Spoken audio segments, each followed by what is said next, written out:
I have studied what are the causes, why they are utilizing transplanting method, and so many causes I got, but one cause is most important. To control the weeds, they are giving the water, dumping the water. நான் இந்த நாற்றங்கால் முறையை ஏன் விவசாயிகள் செய்து வருகின்றனர் என்பதை யோசித்து தான் பார்த்தேன். ஏன் செய்கின்றார்கள் என்று. ஒரு முக்கியமான காரணம் என்னவென்றால் களை அதிகமாக வருகின்றது. இந்த களையை கட்டுப்படுத்துவதற்காக, இந்த நீரை தேக்கி வைப்பதற்காகவே இவர்கள் இந்த முறையை கையாள்கின்றார்கள் என்பதை நான் அறிந்து கொண்டேன். Yesterday I clarified that without inhibition card, weeds are not coming. You are utilizing urea, you are utilizing FOIA, the weeds are going to bumper, then you are going to control again. This is wrong method. This is wrong method. It is not happening in natural farming. நேற்று நாம் பார்த்து தெரிந்து கொண்டோம், களைகள் அழைப்பிதழ்களை நீங்கள் தராமல் வருவதே இல்லை. அழைப்பிதழ் என்னவென்று நீங்கள் பார்த்தீர்களானால் உங்களுக்கே தெரியும். ரசாயன உரம் மற்றும் அதிகப்படியாக தொழு உரத்தை இடுவதன் மூலமே களைகள் அதிகமாக வருகின்றன. உடனடியாக நீங்கள் என்ன செய்கிறீர்கள்? இந்த களைகளையும் நீங்கள் கட்டுப்படுத்துவதற்கு நீங்கள் வேலை செய்து கொண்டே தான் இருக்கின்றீர்கள். எனவேதான் நாம் செலவில்லாத இயற்கை வேளாண்மை செய்யும் பொழுது இவற்றை நாம் முற்றிலும் நிறுத்திவிடவே வேண்டும். Okay, in coastal region of India, maybe coastal area of the Tamil Nadu, Andhra Pradesh, Assam, or Odisha, or Maharashtra, Kerala, and Karnataka, where there is a high rainfall. So high rainfall, and what is stunted on the surface soil so many days, month also. It is not possible to debulk the seed in the water. In those areas, transplanting method is adopted. Okay. But the maximum 99% area in India is not receiving maximum water, no optimum water also they are receiving, and their transplant method, it is social crime. It is social crime. இந்திய நாட்டில் கரையோர பிரதேசங்களான கேரளா, கர்நாடகா, தமிழ்நாடு, அசாம், ஒரிசா, மகாராஷ்டிரா போன்ற கரையோர இடங்களில் அதிக அளவில் மழை பொழிகின்றது. இதனால் நீரானது நிலத்தில் தேங்கி நிற்கின்றது. இங்கு நேரடியாக நீங்கள் நெல் விதைகளை நடவே முடியாது. இங்கு நீங்கள் நாற்றுக்களை உற்பத்தி செய்து நடவு செய்யும் முறையை நீங்கள் செய்தீர்கள் என்றால் அது நியாயமானதாகும். ஆனால் பெரும்பாலான பிரதேசங்களில் மழை பொழிவதே இல்லை, வறட்சி தான் நிலவுகின்றது. சாகுபடிக்கு நீரே கிடைக்கவில்லை என்ற நிலை இருக்கும் பொழுது ஏன் நாற்றங்கால்களை நீங்கள் உருவாக்குகின்றீர்கள்? அங்கு நேரடி நெல் விதைப்பே வேண்டும். நாற்றங்கால் உருவாக்கினீர்கள் என்றால் இது ஒரு மிகப்பெரிய சமுதாய குற்றமே ஆகும். You have to ask agricultural universities why you are suggesting this method, bad method, and wrong method to the farmers transplanting. நீங்கள் நிச்சயமாக வேளாண் விஞ்ஞானிகளிடம் போய் கேட்கத்தான் வேண்டும். என்ன என்றால் ஏன் தவறாக நீங்கள் இந்த நாற்றங்கால் முறையை எங்களுக்கு கொடுத்தீர்கள் என்று நீங்கள் நிச்சயமாக போய் கேட்டுத்தான் தீர வேண்டும். But as you are practicing, so it is my commitment to give both technologies. ஆனால் நீங்கள் இந்த நாற்றங்கால் முறையை செய்து கொண்டுதான் இருக்கின்றீர்கள். எனவே நான் என்ன முடிவு செய்தேன் என்றால் இந்த இரண்டு முறைகளையும், நேரடி நெல் விதைப்பு மற்றும் நாற்றங்கால் முறை, இந்த இரண்டையுமே நான் உங்களுக்கு கூறுவேன். Okay, first we will discuss about transplanting method. Write down transplanting method. நாற்றங்கால்கள் மூலம் நெல் சாகுபடி எவ்வாறு செய்வது? Transplanting Mahapapam method. Is it correct? மகாபாவத்துக்கு உரிய நாற்றங்கால் மூலம் நெல் சாகுபடி. In nursery, write down. In the nursery also, before last cultivation, you have to apply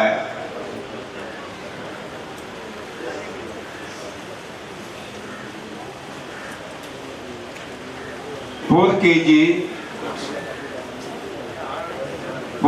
Ghanajivaamrutam per cent.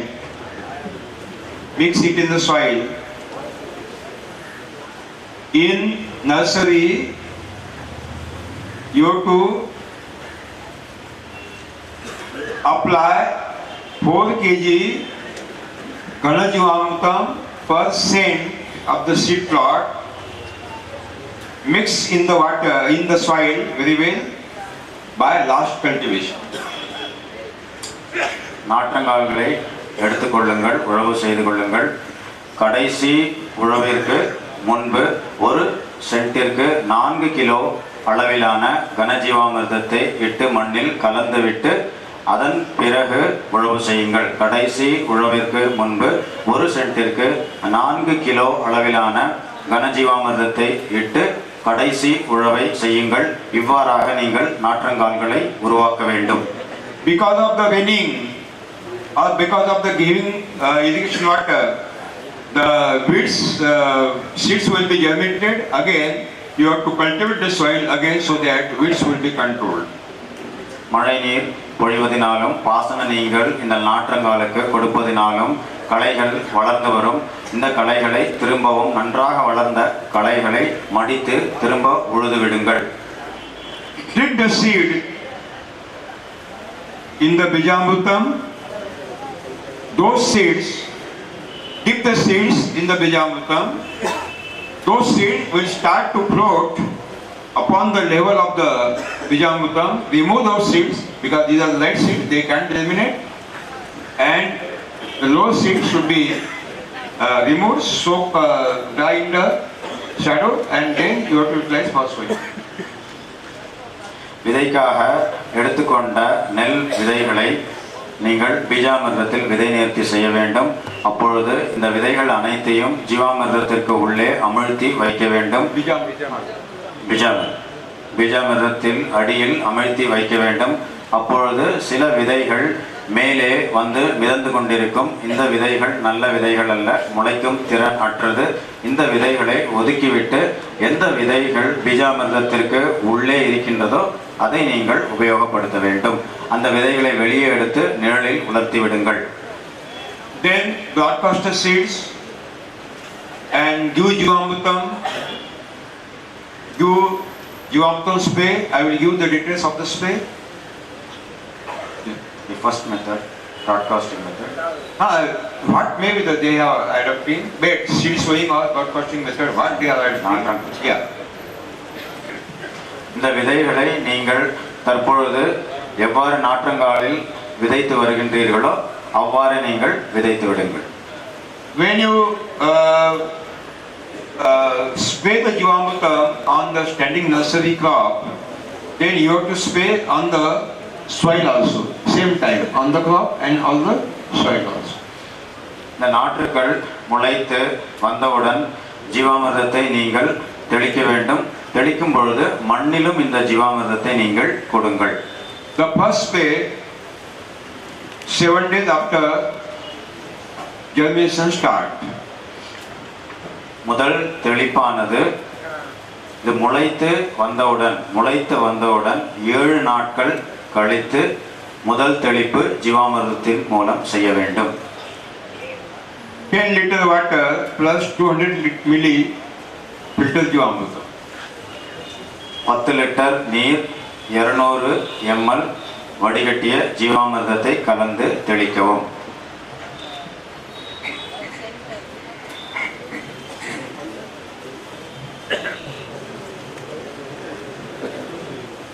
Second spray 7 to 10 days after the first spray. இரண்டாவது தெளிப்பு முதல் தெளிப்பு முடிந்து 7 முதல் 10 நாட்களுக்கு பிறகு 7 முதல் 10 நாட்களுக்கு பிறகு முதல் தெளிப்பு முடிந்தவுடன் இரண்டாவது தெளிப்பு.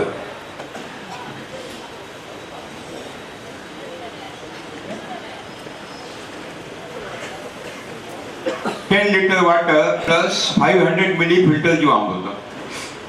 10 லிட்டர் நீரில் 500 ml வடிகட்டிய ஜீவாமிர்தத்தை கலந்து தெளிக்கவும்.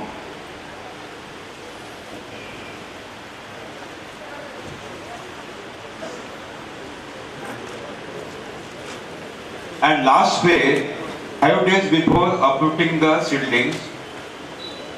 கடைசி தெளிப்பு நீங்கள் நாற்றுக்களை பிடுங்கி நடுவதற்கு 5 நாட்களுக்கு முன்பாக. கடைசி தெளிப்பு நாற்றுக்களை பிடுங்கி நடுவதற்கு 5 நாட்களுக்கு முன்பாக. 10 liter of the water plus 200 milli sour butter milk, which milk? 10 litre நீரில் 200 ml புளித்த மோரை கலந்து தெளிக்கவும். 10 லிட்டர் நீரில் 200 ml புளித்த மோரை கலந்து தெளிக்கவும். So now seedlings are ready for transplanting. நாற்றுக்கள் இப்பொழுது தயாரான நிலையில் உள்ளது. இதை பிடுங்கி நடவு செய்யவும்.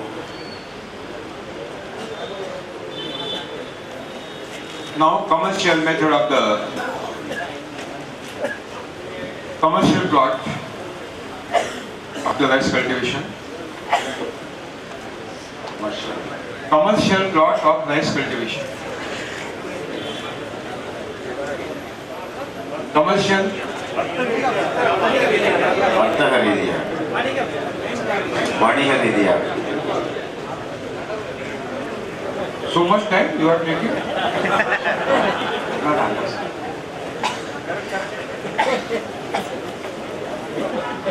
There is no antenna. साफ है ना?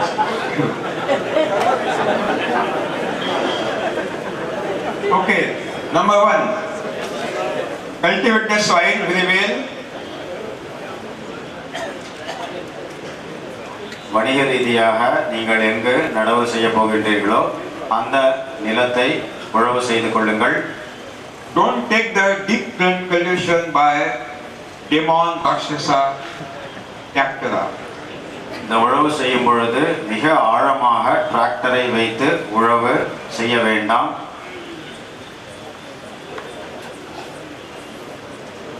Rotavate the soil so that residues of the previous crop will be mixed in the soil.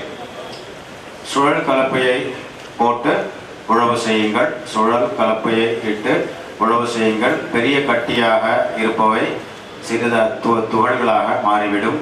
Because by means of the rotavator, the residues are cut down in the small pieces. I know. They are mixed in the soil. You must will do it. It is better.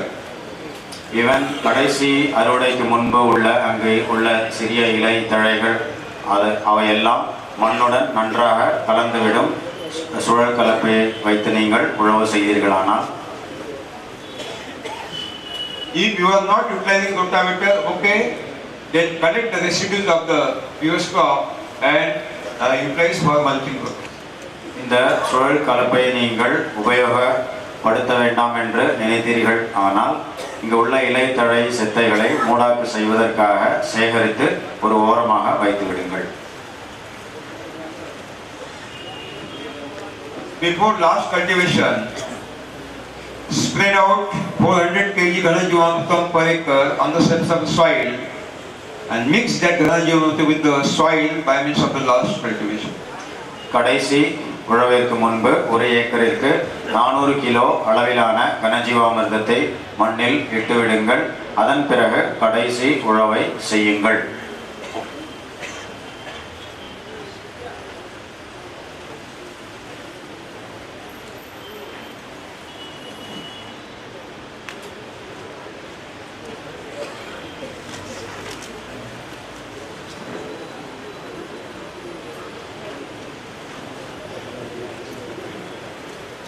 Okay, and then let the field should fulfilled by the rainwater or use the irrigation water. இந்த நிலத்தில் மழை நீர் நிறைத்து விடுங்கள். மழை நீர் அல்லது பாசன நீரை விட்டு தேக்கி வையுங்கள். पानी भरिए अथवा बारिश का पानी उसमें संग्रहित करें. நீர் நிறைக்க வேண்டும். மழை நீராக இருந்தாலும் சரி அல்லது பாசன நீராக இருந்தாலும் சரி. Okay, then pour 200 liter Jivamrutam in the standing water per acre. 200 liter Jivamrutam in standing water per acre. இவ்வாறு தேங்கிய நிலையில் நிலத்தில் உள்ள நீரில் 200 லிட்டர் ஜீவாமிர்தத்தை இடவும். 200 லிட்டர் ஜீவாமிர்தத்தை இடவும்.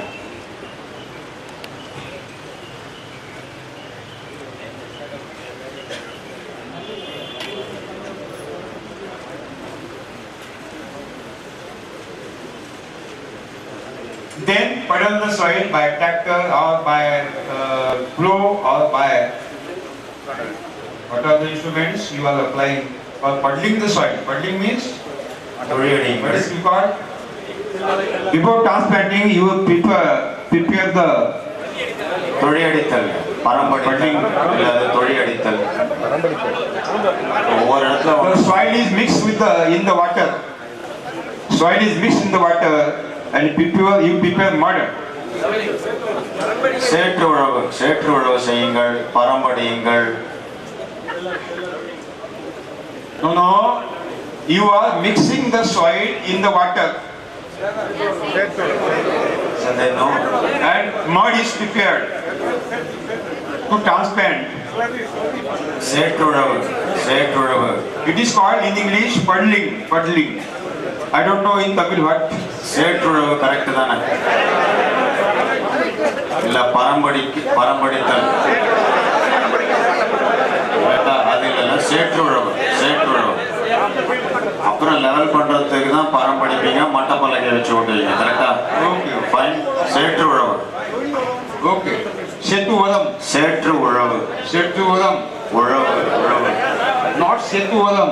இல்ல, Not Setuvadam. Okay. உழவு.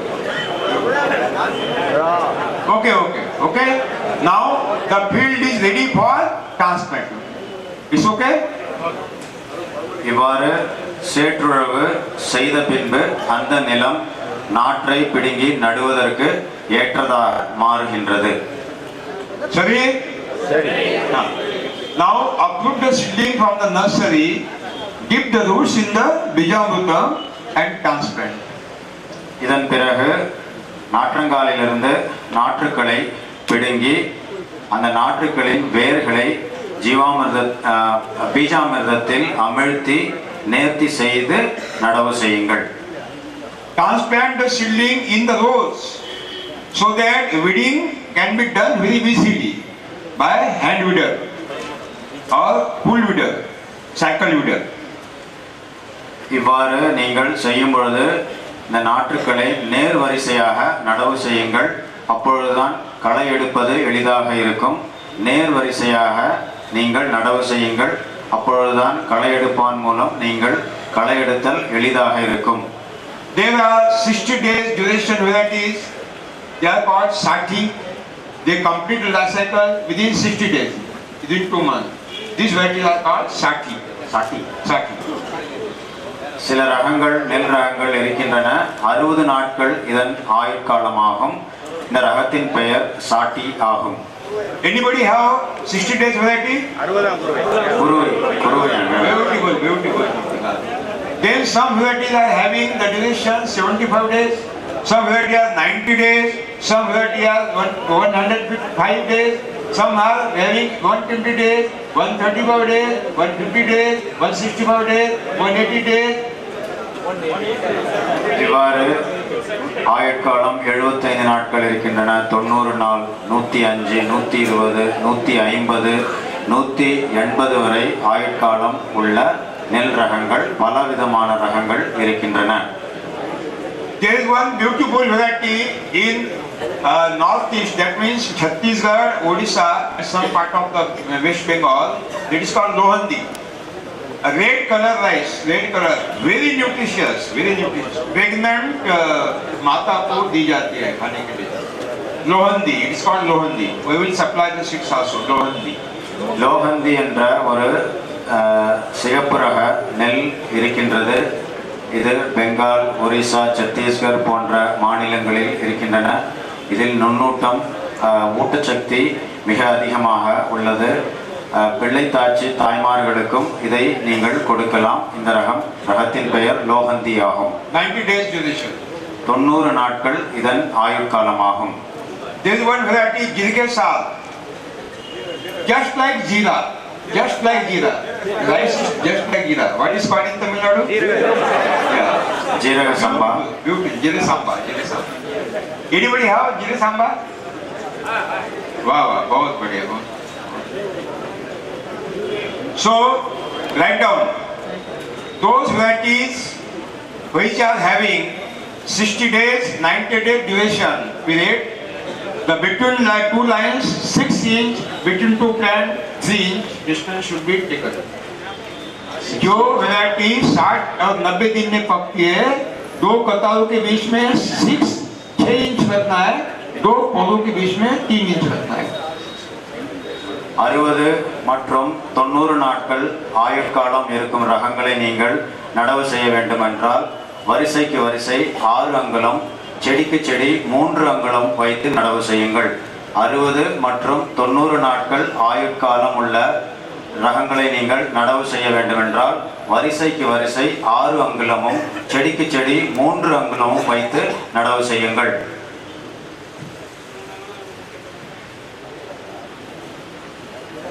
And those varieties which are having 105 and 120 days duration, you have to take the distance between two lines 9 inch and between two plants 4.5 inch. जिनका आयु 105 और 120 दिन के दो कतारों के बीच में 9 इंच रखना है और दो पौधों के बीच में 4.5 रखना है. எந்த ரகத்தின் ஆயுட்காலம் 105 மற்றும் 120 உள்ளதோ இந்த ரகங்களை எப்படி நடவு செய்ய வேண்டும் என்றால் வரிசைக்கு வரிசை 9 அங்குலமும், செடிக்கு செடி 4.5 அங்குலமும் வைத்து நடவு செய்யுங்கள். 105 120க்கு வரிசைக்கு வரிசை 9 அங்குலமும், செடிக்கு செடி 4.5 அங்குலமும் இருக்க வேண்டும். Those varieties which are having 135 days duration period, you have to take 1 feet distance between two lines and 6 inch between two plants. 135 நாட்கள் ஆயுட்காலம் உள்ள ரகத்தை நீங்கள் நடவு செய்ய வேண்டுமென்றால் வரிசைக்கு வரிசை 1 அடியும், செடிக்கு செடி 6 அங்குலமும் இருக்குமாறு நீங்கள் நடவு செய்ய வேண்டும். How many? I have said 135. 1 feet Yeah. and 1 feet and 6 inch. 1 feet and 6 inch. 6 inch. And those long durated, but just like basmati or any other scented variety, you have to take 1.5 feet distance between two lines and 9 inch between two plants, because they are so many colors are coming out and they want so many colors. நெடுநாட்கள் வாழும் ஆயுட்காலம் நெடுநாட்கள் இருக்கும் ரகங்களான நறுமண அரிசிகளான பாஸ்மதியை நீங்கள் நடவு செய்ய வேண்டுமென்றால் வரிசைக்கு வரிசை 1.5 அடியும், செடிக்கு செடி 9 அங்குலமும் இருக்குமாறு நீங்கள் நடவு செய்ய வேண்டும். ஏனென்றால் இவை உயரமாக வளரும், மேலும் தூர்கள் நிறைய வெடித்து வரும் இவை. எனவே 1.5 அடி வரிசைக்கு வரிசையும் 9 அங்குலம் செடிக்கு செடியும் நீங்கள் வைத்து நடவு செய்ய வேண்டும். The paddy is belong to Gramini family, that means grass family. So where the grass is grown, we can grow basmati also. That means if your area grass are coming, you can grow basmati very well. நெல் பயிரானது கிராமினே என்ற குடும்பத்தை சார்ந்தது. புல்களும் நீங்கள் உங்கள் நிலங்களில் காணும் புல்களும் கிராமினே என்ற இதே குடும்பத்தை சார்ந்ததாகும். புல்லும் நெல்லும் ஒரே குடும்பத்தை சார்ந்தது. எங்கெல்லாம் நீங்கள் புல் வளர்க்க முடியுமோ அங்கெல்லாம் நீங்கள் நெல்லை நிச்சயமாக வளர்க்க முடியும். எனவேதான் பாஸ்மதியையும் நீங்கள் உங்கள் தமிழ்நாட்டில் நிச்சயமாக சாகுபடி செய்ய முடியும். Then Jivamrutam, write down Jivamrutam application. ஜீவாமிர்தத்தை எவ்வாறு கொடுப்பது என்பதை பார்க்கலாம். Give the Jivamrutam 200 liter Jivamrutam per acre, if possible twice a month or once a month, what may be the available. ஒரு ஏக்கருக்கு 200 லிட்டர் ஜீவாமிர்தம் கொடுங்கள். Pour in the water, dumping water. பாசன நீர் கொடுக்கும் பொழுது அப்பொழுது இதையும் விட்டுவிடுங்கள். மாதத்திற்கு ஒரு முறையோ அல்லது இருமுறையோ எவ்வளவு உங்களிடம் இருக்கின்றதோ ஜீவாமிர்தம் அதற்கேற்றவாறு நீங்கள் ஒரு மாதத்திற்கு 1 ஏக்கருக்கு கொடுங்கள். எவ்வளவு இருக்கோ உங்ககிட்ட If possible 2 times a month. If it is not possible to give 2 times, okay, 1 time you have to give. It is better to give 2 times. Very well. In the first year. முதல் வருடம் செலவில்லா இந்த வேளாண்மையை நீங்கள் செய்யும் முதல் வருடம் ஒரு மாதத்திற்கு 2 முறை கொடுத்தால் நிச்சயமாக நல்லது. Write down the space schedule of Jivamrutam. Space schedule of Jivamrutam. தெளிப்பு அட்டவணை ஜீவாமிர்தத்தை எவ்வாறு தெளிப்பது என்ற கால அட்டவணை எழுதி கொள்ளுங்கள். On standing crop, the first phase, 1 month after the transplanting,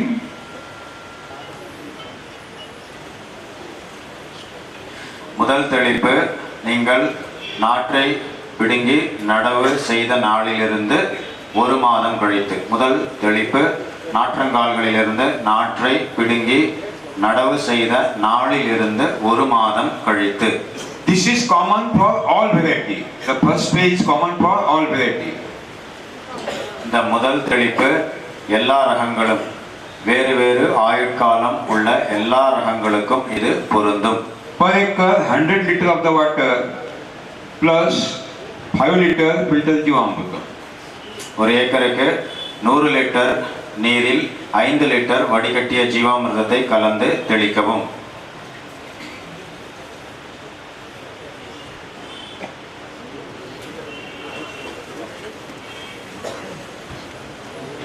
Okay. Second spray 21 days after the first spray. இரண்டாவது தெளிப்பு முதல் தெளிப்பு எந்த நாளில் செய்தீர்களோ அந்த நாளிலிருந்து 21 நாள் கழித்து இரண்டாவது தெளிப்பு. This second spray also common for all varieties. இந்த இரண்டாவது தெளிப்பும் எல்லா ரகங்களுக்கும் பொருந்தும். 20 days after the first spray. The second spray. 150 liter water plus 10 liter filtered Jivamrutam. 150 litre நீரில் 10 லிட்டர் வடிகட்டிய ஜீவாமிர்தத்தை கலந்து தெளிக்கவும். இது இரண்டாவது தெளிப்பு. இது எல்லா ரகங்களுக்கும் பொருந்தும். 150 liter water and 10 liter filtered Jivamrutam. But for 60 days duration variety, but for 60 days duration variety 60 दिन की जो किस्म है उसके लिए second spray 150 litre water plus 3 litre हुइस्ट मोरे, दैट मीन्स सोया बटर. ये पहला दूसरा जो है जीवामृत तो सबके लिए समान है, केवल 60 डेज वालों के नहीं. 60 डेज क्योंकि अब खत्म होने वाली है, इसके लिए क्या देना है? हुइस्ट मोरे देना है. 150 லிட்டர் 3 லிட்டர்ஸ். हाँ.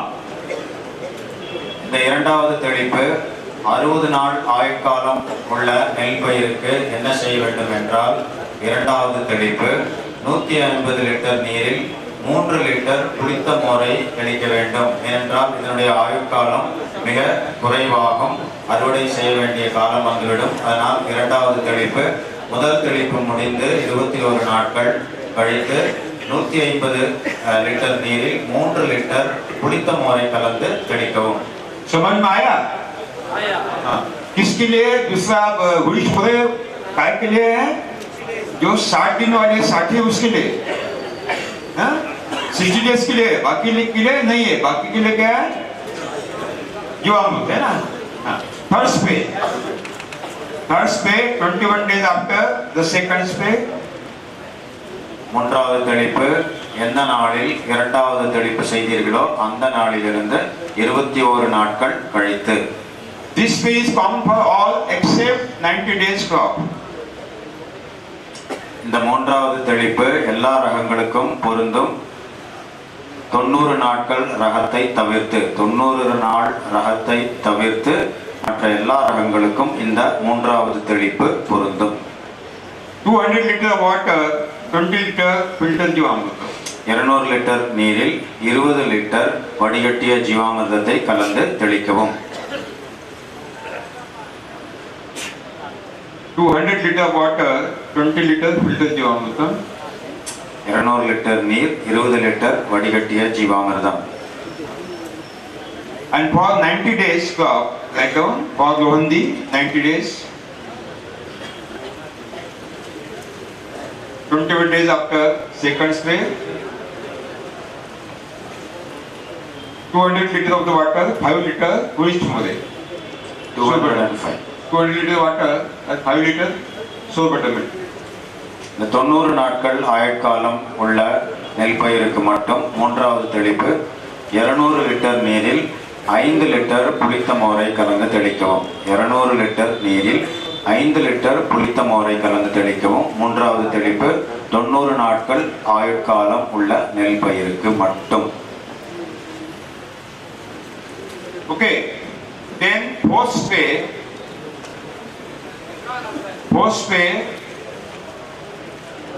21 days after the third spray, except 120 days crop. நாலாவது தெளிப்பு மூன்றாவது தெளிப்பு முடிந்து 21 நாட்கள் கழித்து இது 120 நாட்கள் ஆயுட்காலம் உள்ள நெல் பயிருக்கு பொருந்தாது. 200 liter water, 20 days ஜீவாமிர்தம். 200 லிட்டர் நீர் 20 லிட்டர் வடிகட்டிய ஜீவாமிர்தத்தை கலந்து தெளிக்கவும்.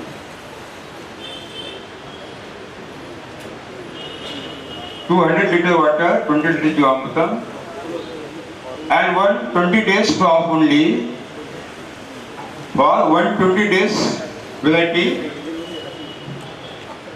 200 liter water, 5 liter vegetable. 120 நாட்கள் ஆயுட்காலம் உள்ள ரகங்களுக்கு இந்த நாலாவது தெளிப்பு 200 லிட்டர் நீரில் 5 லிட்டர் புளித்த மோரை கலந்து தெளிக்கவும். 200 லிட்டர் நீரில் 5 லிட்டர் புளித்த மோரை கலந்து தெளிக்கவும். Are you understanding? Are you understanding? There will be confusion. 60 into 90, 90 into 60? No. And last spray. Last spray. கடைசி தெளிப்பு At the milking stage of the grain, பால் பிடிக்கும் பருவத்தில். கடைசி தெளிப்பு தானியங்களில் பால் பிடிக்கும் பருவத்தில். 200 liters sapta dhanyanku kashayam per acre. 200 liters sapta dhan. Don't mix the water as it is. 200 liters sapta dhanyanku kashayam per acre. 200 litre 7 முளைக்கட்டிய தானிய கஷாயத்தை தெளிக்கவும். Dhanya ankuram.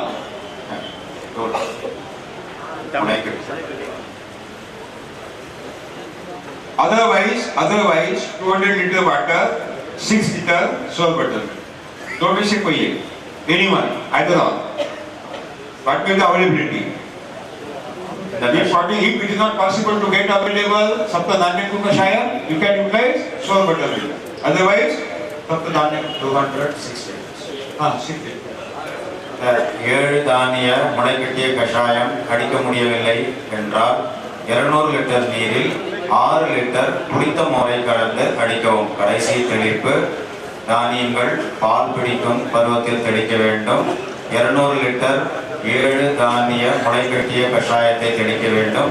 இது இல்லாவிட்டால் 200 லிட்டர் நீரில் 6 லிட்டர் புளித்த மோரை கலந்து தெளிக்கவும். Back down. While spraying Jivamrutam should be sprayed on the plant also, on the crop also, at the same time on the water also.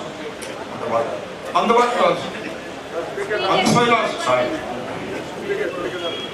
Same time you have to spray standing crop, same time on the water. நீங்கள் ஜீவாமிர்தத்தை தெளிப்பீர்கள். தெளித்து வரும் பொழுது பயிர்களுக்கும் தெளிக்க வேண்டும், அதே நேரத்தில் மண்ணிலும் தெளிக்க வேண்டும். ஜீவாமிர்தத்தை தெளிக்கும் பொழுது பயிருக்கும் தெளிக்க வேண்டும், மண்ணுக்கும் தெளிக்க வேண்டும். समझ में आ गया? बाकी लोगों को समझ में नहीं आ रहा है, ऐसा लगता है. புரிஞ்சுதாங்க எல்லாருக்கும்? जिनको समझ में नहीं आया उनको जरा भेजना पड़ेगा कैपिटल. ठीक है. Back on plant protection. Plant protection. பயிர் பாதுகாப்பு. We have to observe the entire crop twice a week very well. Minute observation should be taken. Twice a week we have to observe the crop. Minute observation should be taken. பயிர் பாதுகாப்பிற்காக நீங்கள் பயிர்களை ஒரு வாரத்திற்கு குறைந்தபட்சம் 2 முறையாவது சென்று பார்த்து வர வேண்டும். குறைந்தபட்சம் 2 முறை ஒரு வாரத்திற்கு சென்று பார்த்து வர வேண்டும். When the eggs or small insect will be existed on the crop, immediately we have to spray insecticide, otherwise no. இவ்வாறு நீங்கள் பார்க்கும் பொழுது பயிர்களில் சிறிய பூச்சிகளோ அல்லது முட்டைகளோ தென்பட்டால் உடனடியாக நீங்கள் பூச்சி விரட்டியை உபயோகிக்க வேண்டும். இவ்வாறு எந்த விதமான பூச்சியோ முட்டைகளோ இல்லை என்றால் பூச்சி விரட்டியை உபயோகிக்க வேண்டிய அவசியமே கிடையாது.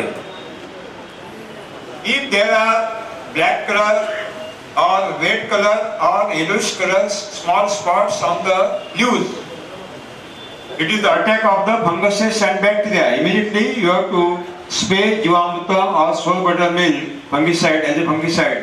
If there are no spots, not necessary to utilize. நீங்கள் இவ்வாறு ஆய்வு செய்யும் பொழுது இலைகளில் கரும்புள்ளிகளோ சிகப்பு புள்ளிகளோ மஞ்சள் புள்ளிகளோ தென்பட்டால் இவை பூசண நோயாகும் அல்லது நோய்க்கிருமிகளில் வந்த நோயாகும். உடனடியாக நீங்கள் ஜீவாமிர்தத்தையும் அல்லது புளித்த மோரையோ தெளிக்க வேண்டும். ஏனென்றால் இவை இரண்டுமே சிறந்த பூசணக்கொல்லியாகும். The weed control should be done manually by a cycle weeder or hand weeder. களை நீங்களாகவே எடுக்க வேண்டும். களை எடுப்பானை வைத்து நீங்கள் களை எடுக்க வேண்டும். You know cycle weeder? Kono weeder. Cono weeder. ஏனோ cono weeder. Okay. Cono weeder வைத்து நீங்கள் களை எடுக்கலாம். Some plants are seeming just like rice paddy. No difference at all, but they are weeds. Skilled labor can identify. Skilled labor can identify. Remove those weeds. ஆனால் உங்கள் நிலங்களில் நீங்கள் பார்த்தீர்கள் என்றால் நெல் பயிரை போலவே சில களைகள் இருக்கும். நெல் பயிரை போலவே சில களைகள் இருக்கும். திறமை வாய்ந்த வேலையாள் இதை பார்த்து எடுத்து விடுவார். நெல் பயிரை போன்ற களைகளையும் நீங்கள் எடுத்துவிட வேண்டும். Because the stem of those weeds are more wide than the stem of the paddy plant. More white. More wide and thick. ஆனால் இந்த களைகள் நெல் பயிரை போல இருக்கும். இந்த களைகளின் தண்டு பருமனாக இருக்கும். இந்த சுற்று பருமனாக இருக்கும். வெளுத்தும் காணப்படும். ஆதலால் இவ்வாறே நீங்கள் இதை கண்டுபிடிக்க முடியும். திறமை வாய்ந்த ஒரு வேளாண் தொழிலாளி இதை பார்த்து களை எடுத்து விடுவார். How much maximum quantity of the organic carbon we can conserve in the soil, you will get maximum tiller content. உங்கள் மண்ணில் எந்த அளவுக்கு அங்கக கரிமம் அதிகமாக உள்ளதோ அந்த அளவுக்கு நெல் பயிர்களின் தூர்கள் அதிக அளவில் வெடித்து வரும். For that purpose, we have to number one, we have to give the Jivamrutam continuously. We have to spray Jivamrutam on the crop also, on the water also, and we have to give Jivamrutam also. And what are the residues of the previous crop, we have to mix in the soil by rotavator so that carbon content will be increased. இவ்வாறு நீங்கள் அங்கக கரிமத்தை எப்படி அதிகப்படுத்த முடியும் என்றால் கடைசி அறுவடைக்கு முன்பு நீங்கள் சேகரித்து வைத்த மூடாக்கினை இட்டு சுழல் கலப்பையின் மூலம் மண்ணில் நீங்கள் கலந்து விடுவதன் மூலம் அதிகப்படுத்த முடியும். அதற்கு பிறகு ஜீவாமிர்தத்தை நீங்கள் பாசன நீர் வழியாக கொடுக்கின்றீர்கள். அதே போல கனஜீவாமிர்தத்தையும் நீங்கள் 400 கிலோ அளவிற்கு கொடுத்தான் வந்தீர்கள். அதன் பிறகு நீங்கள் ஜீவாமிர்தத்தை தெளித்தீர்கள். பயிர்களில் மேலும் தெளித்தீர்கள், அந்த மண்ணிலும் தெளித்தீர்கள். இவை அனைத்தையும் நீங்கள் தொடர்ச்சியாக சரியாக செய்துவிட்டீர்கள். ஆனால் மண்ணில் அங்கக கரிமம் அதிகப்பட்டு நெல் பயிரின் தூர்கள் அதிக அளவில் வெடித்து வரும். When you dump